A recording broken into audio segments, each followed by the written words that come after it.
Olá, meus amados, Feliz Natal para vocês, que a presença do Emmanuel, o Deus conosco, seja a nota marcante desse tempo de festejo, sabendo que o amor de Deus nos cobre em todas as circunstâncias, mesmo quando muitas vezes passamos por lutas e coisas inesperadas como essa pandemia que nos assola e ainda nós temos que reter muitas vezes a nossa vontade de sair e se espalhar e se envolver com as pessoas por causa da pandemia.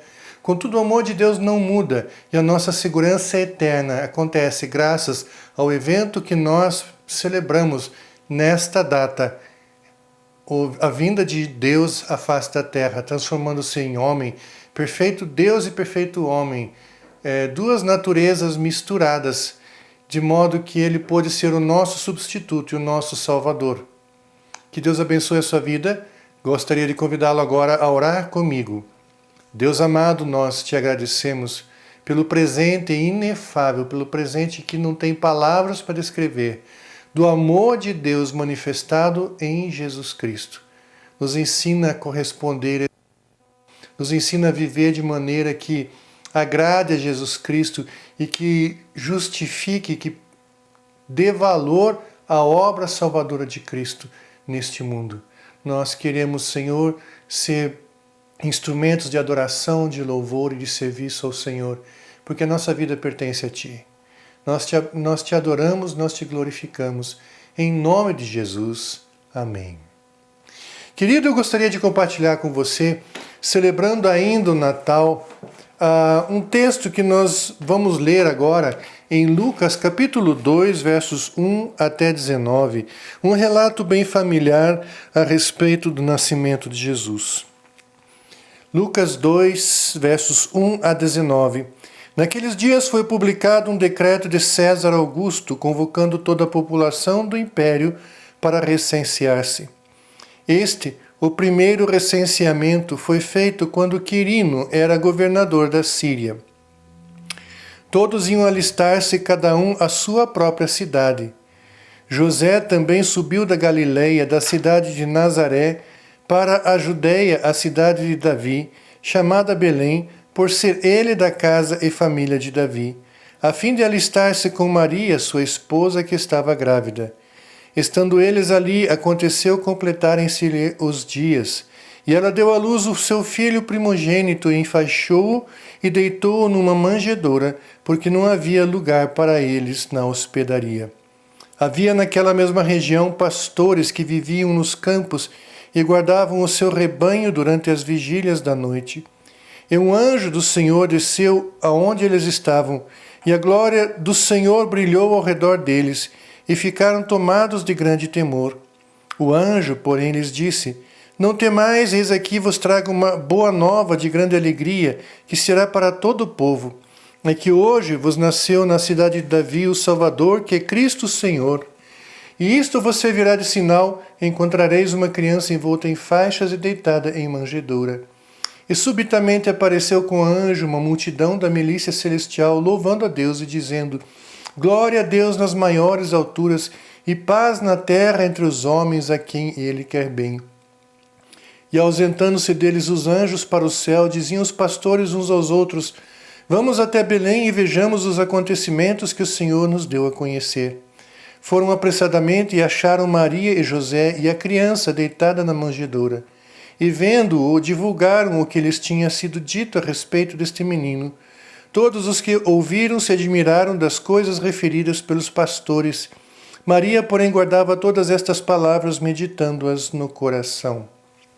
Quando nós lemos esse texto, talvez algumas pessoas já com maior cultura cristã, elas já até começam a falar junto na leitura do texto, porque acaba se tornando tão comum, todo ano esse texto é lido, acaba se tornando tão comum que a gente acaba se familiarizando tanto com isso, que muitas vezes nós até meio que desligamos quando nós passamos pela leitura desse texto e nós acabamos não lendo esse texto com os olhos que deveríamos ler. Existem alguns detalhes aqui que são importantes, mas que fogem muitas vezes à percepção nossa porque nós estamos acostumados com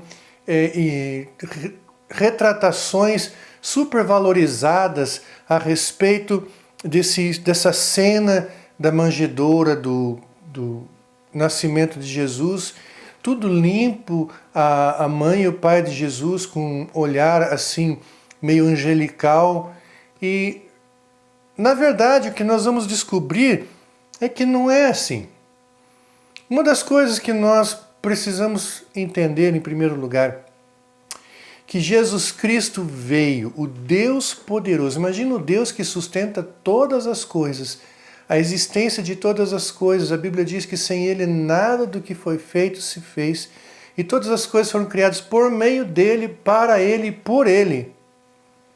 Então, amados, esse Deus, Ele vem de repente ao mundo e Ele não entra com pompa e glória, Ele entra humilde. E Ele entra num lugar desconhecido, como um completo desconhecido, nas mãos de um casal de adolescentes. Eles não deveriam ter mais do que 16, 17 anos, em torno disso era a idade de José e Maria. E nós encontramos então esses dois teenagers tendo que passar por uma experiência que iria alterar toda a sua vida.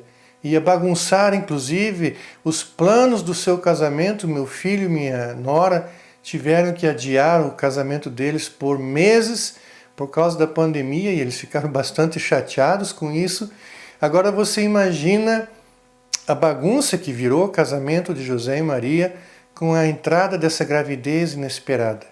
Uma gravidez que, aliás, quando Maria começou a criar uma certa barriguinha, não estando ainda de fato casada com José, as línguas começaram a rolar na pequena aldeia onde eles eram naturais, onde eles moravam.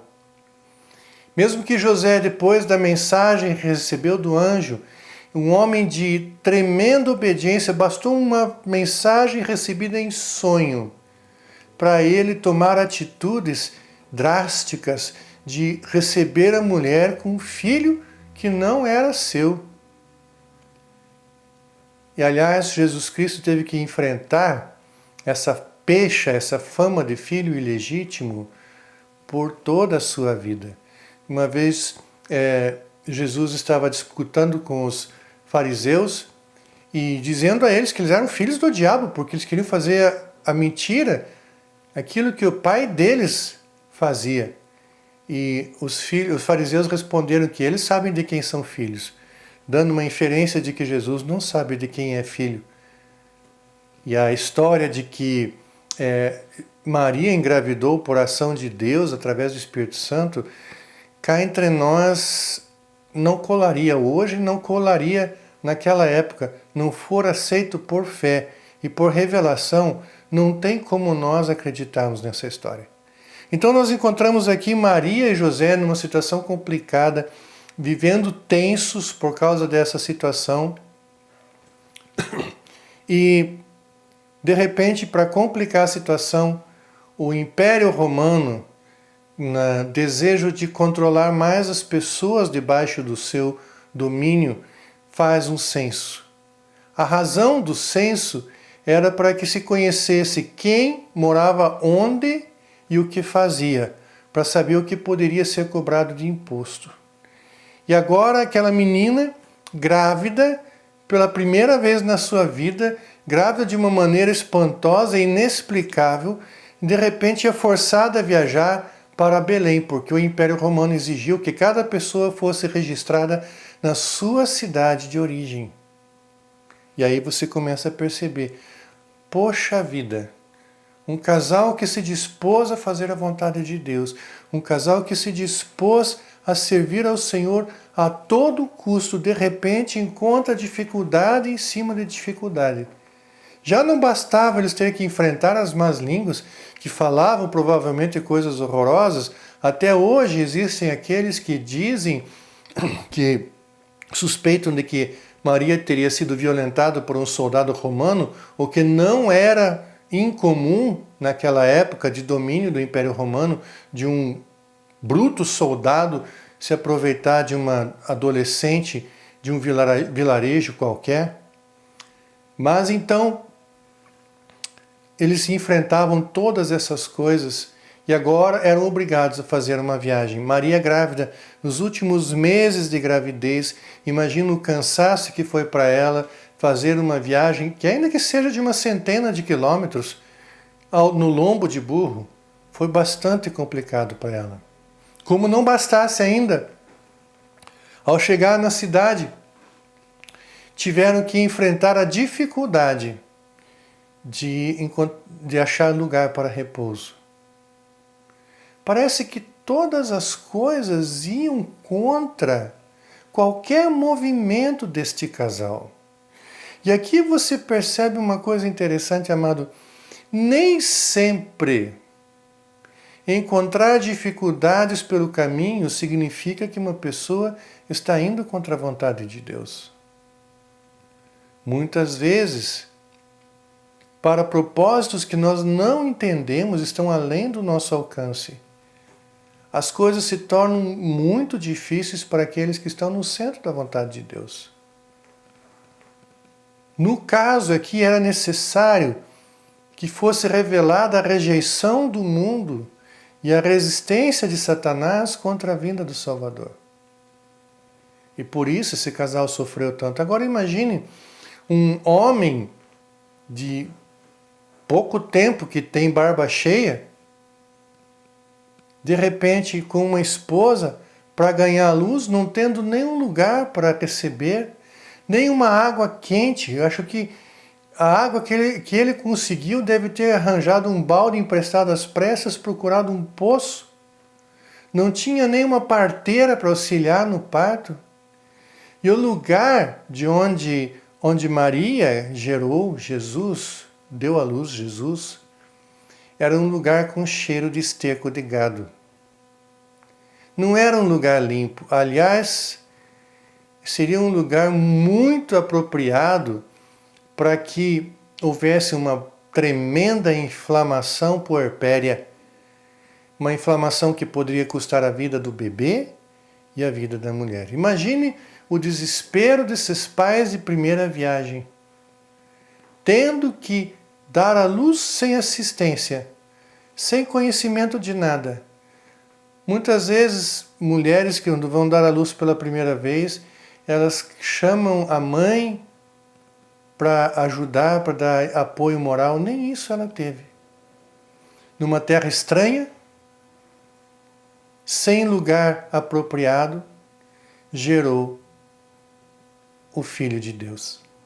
E isso, amados, para mim é muito importante, porque tem muitas pessoas que esperam que por estar no centro da vontade de Deus, elas vão ter sempre um caminho fácil. Aí encontram qualquer dificuldade e dizem, não, isso não é a vontade de Deus. Não é verdade. A verdade é que os grandes na presença de Deus são aqueles que não se incomodaram em fazer muito sacrifício para cumprir a vontade do Senhor. Você imagina, nós olhamos esses presépios bonitinhos, mesmo os feitos de material próprio, né? Madeira e palha, feno, os animais, mas tudo limpinho, tudo cheio de uma asepsia que não existia. O lugar provavelmente tinha esterco de gado ao redor. Quando Maria deu à luz a criança, havia abundância de sangue, de líquido amniótico. Tudo estava ali. A mulher estava suada e eles limparam a criança como puderam. Envolveram pano e colocaram num lugar onde o gado comia. E ali Jesus iniciou a sua vida aqui na terra. Observe, foi uma noite silenciosa. O primeiro Natal não foi turbulento, não foi cheio de ribombar de tambores, não foi cheio de pompa e cerimônia, a não ser pelo canto dos anjos que não podiam aguentar de alegria pelo maior milagre de toda a existência. E a maioria dos importantes, dos poderosos, dos reis, desconheceram completamente o milagre que aconteceu naquela noite. Num casal de adolescentes, sofrendo apuros para gerar uma criança cujo nascimento já era um mistério, sendo que Maria era virgem. Até então, José não a havia conhecido e só depois de ter dado à luz e ter passado o resguardo é que ele pôde tê-la como mulher de verdade. Mas você veja, todas estas coisas foram necessárias para que a misericórdia de Deus alcançasse o homem.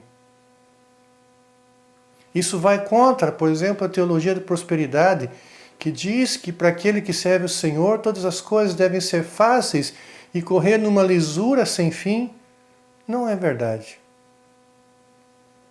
Deus escolheu um casal pobre, despreparado para os desafios que viriam, mas que confiavam no Senhor, que passaram por coisas confusas, a partir do censo, que era só para o Império Romano saber de quem cobrar e quanto cobrar, a partir da viagem, a partir das más línguas das pessoas, criando todo tipo de relato imaginável a respeito do que aconteceu com Maria, a respeito do sofrimento e vergonha social de José, a respeito do medo de dar à luz uma criança num lugar tão sujo como aquela estrebaria, a despeito da falta de pessoas que lhes dessem apoio num lugar distante. Mesmo assim, eles permaneceram servindo ao Senhor. E o que é interessante, amados, é que quando aquela criança chorou pela primeira vez, era o próprio Deus que criou o universo, tendo que aprender a respirar, tendo que aprender a controlar seus intestinos, sua bexiga, tendo que aprender a sugar o leitinho, tendo que aprender as coisas mais básicas da vida, o próprio Criador do universo. Mas quando Maria beijou aquela criança, ela beijou a face de Deus. Jesus é a única pessoa da Trindade que possui um corpo físico, por ter se tornado homem e se identificado conosco. Por isso Jesus é chamado de Emanuel, que em hebraico significa Deus conosco. O próprio Deus andando, vivendo, comendo, respirando, dormindo entre nós. Tal é o amor de Deus por você.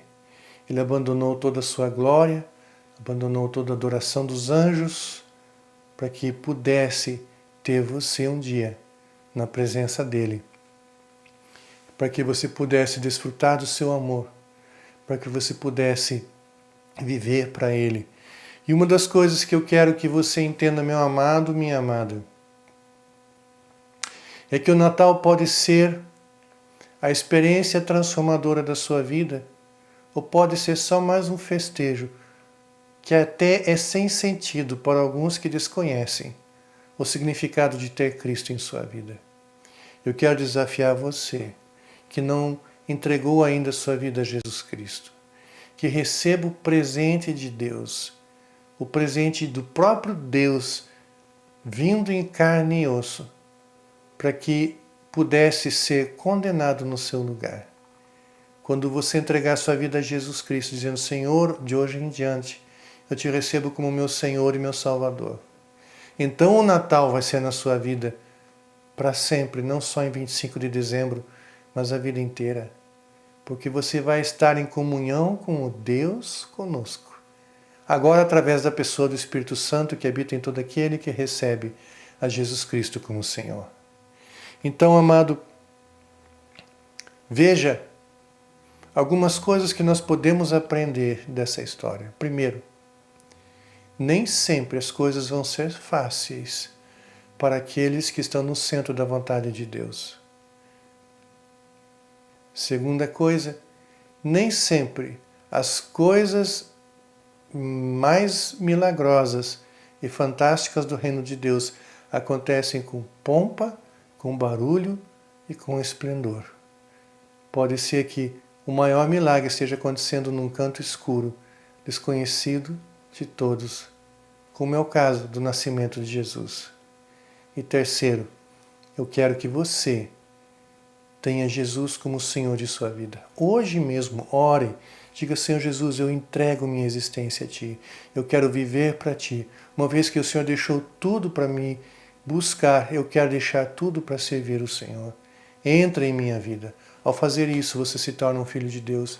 E eu desejo que a sua vida seja marcada por um conhecimento cada vez mais profundo de um Deus que não é só uma história no passado, mas é um Deus presente, que se manifesta, que transforma, que liberta, que cura, que fala e também repreende muitas vezes.